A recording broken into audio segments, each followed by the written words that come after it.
সত্যি বলতে পবিত্র কোরআন থেকে আপনি যে কোনো আয়াত পাঠ করেন অবশ্যই সওয়াব পাবেন। তবে কিছু আয়াত এবং সূরা আছে যেগুলোর কথা নবী মুহাম্মদ সাল্লাল্লাহু আলাইহি সাল্লাম বিশেষভাবে বলেছেন, এগুলো উপকারিতা আরো বেশি। যেমন ধরেন এই হাদিসটা আছে সহিহ মুসলিমে, খণ্ড নম্বর 2, বুক অফ সালাহ, হাদিস নাম্বার 1769। আমাদের প্রিয় নবী বলেছেন যে তোমাদের মধ্যে এমন কেউ কি আছে এক রাতে কোরআনের 1/3 পাঠ করতে পারে? একজন সাহাবা বললেন, এক রাতে কোরআনের 1/3 পাঠ করা কিভাবে সম্ভব?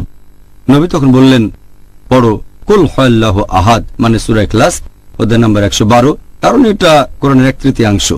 যদি আপনি পড়েন সূরা ইখলাস অধ্যায় নম্বর 112 আয়াত 1 থেকে 4, মাত্র 4টা আয়াত, এটা পড়লে ধরা হবে কোরআনের 1/3 পড়েছেন।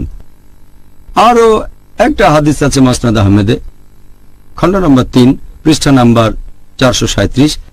এই হাদিসটাকে সহিহ বলেছেন শেখ আলবানী তার সিলসিলা আল সাহিহাতে, হাদিস নাম্বার 589।